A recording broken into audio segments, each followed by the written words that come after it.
한국이 SLBM 발사를 성공적으로 마친 가운데 주변국들 모두 긴급 상황이 되어버렸다는 소식입니다.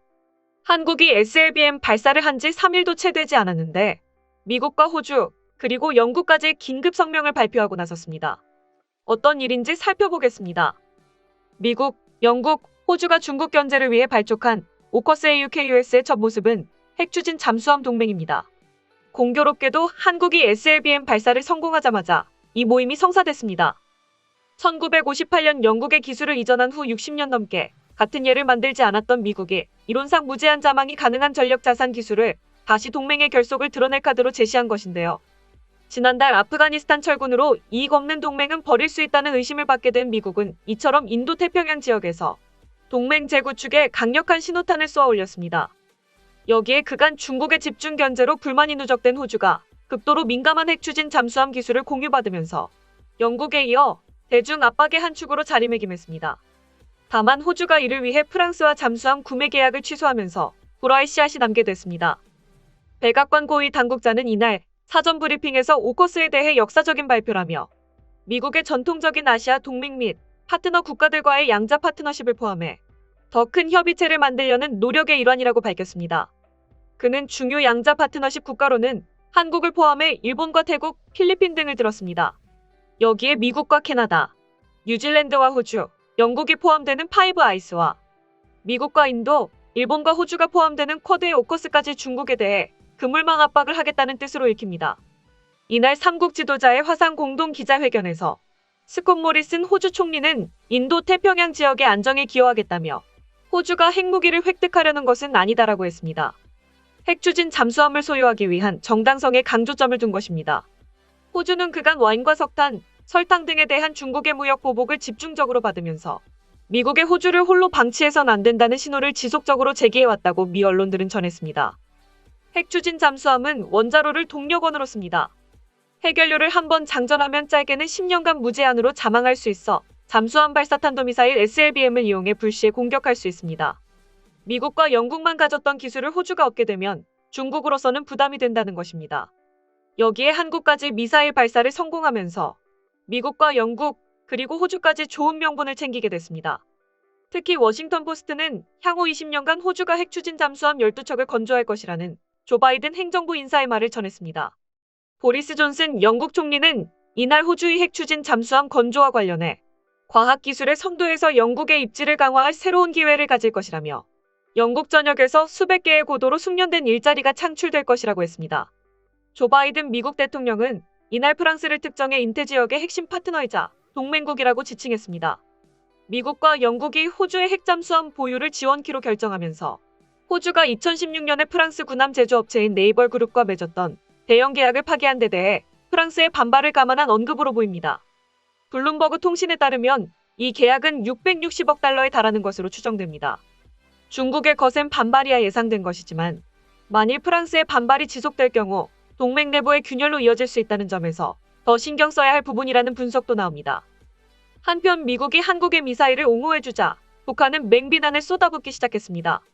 조선중앙통신은 17일 김명철 국제문제평론가 개인 명의로 미국의 이중기준은 조선반도 문제 해결의 기본장애물이다라는 제목의 글을 실었습니다. 그는 최근 미국은 우리가 진행한 자위적인 해당 활동들을 국제평화와 안보에 대한 위협으로 걸고 들며 큰일이 난 것처럼 묘사했다라며 그 누구를 겨냥하고 그 어떤 특정한 시점에 맞춰 진행한 무력 도발로 규정하면서 우리의 자위권에 속하는 조치들을 비난해 나선 것은 오만하고 독선적인 태도로서 전형적인 미국식 이중기준의 집중적인 발로라고 했습니다. 특정한 시점을 언급한 것은 북한이 이날 한국의 SLBM 시험 발사 일정을 노려 탄도미사일 도발을 한 것이라는 분석에 대해 반박하는 의미로 읽힙니다. 실제 그는 한국의 시험 발사를 15일 공교롭게도 동일 동시에 조선반도에서 올린 폭음이라고 표현했습니다. 이어 김 평론가는 미국은 북조선의 행동은 미국과 국제사회에 대한 위협이라고 걸고 들었고 남조선의 행동에 대해서는 함구무언했다고 불만을 표출했습니다. 우리에 대한 병적인 거부감에 그 뿌리를 두고 있는 미국의 이중적인 행태는 조선반도 문제 해결의 걸림돌로 정세 격화의 촉매제로 되고 있다면서입니다. 이어 북미 간 대화 단절의 책임도 미국에 돌렸습니다. 그는 조미 대화의 교착 상태가 지속되고 있는 원인도 미국의 이중기준에 있다고 지적했습니다.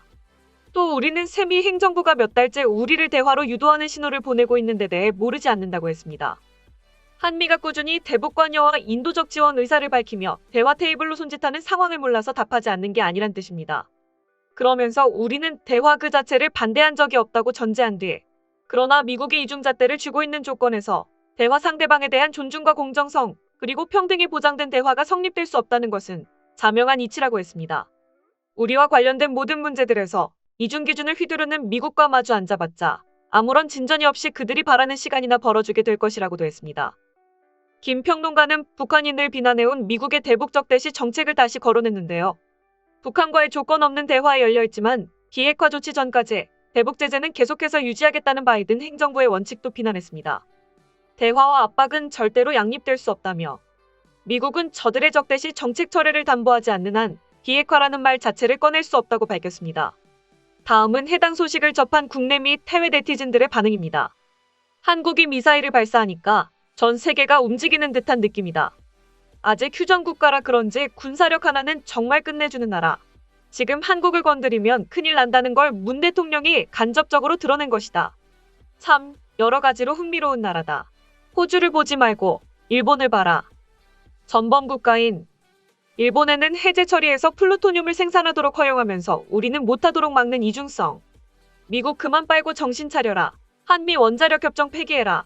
국제적 기준만 지키면 되지 왜 미국이라는 혹을 달고 사는가. 미국은 한국의 무기만 팔아먹었지 기술이 전한 건 하나도 없다. 전투기나 미제 무기류, 간단한 수리도 한국인 배제하고 수리한 후 수리비 받아먹고 전투기는 말할 것도 없지. 최첨단 러시아 무기도 구매하여 운용할 수 있는 부대를 만들자. 미국은 잘못된 생각을 하고 있다. 호주가 중국과 등을 돌려서 핵잠 기술을 제공한 거라지만 이제는 대한민국이 인계철선이 되었다. 이대로 계속 독자 개발하자. 안보에는 타협과 거래가 있을 수 없다. 우리는 미국과는 우방이고 중국과는 속국이잖아. 지금까지 한국의 SLBM 발사 성공 소식을 들은 해외 및 국내 네티즌들의 반응이었습니다. 영상 내용 유익하셨다면 구독과 좋아요, 알림 설정 부탁드립니다. 여러분의 작은 행동이 대한민국의 국격을 높입니다. 세상의 모든 소식을 담은 오린박스는 내일도 최선을 다하겠습니다. 감사합니다.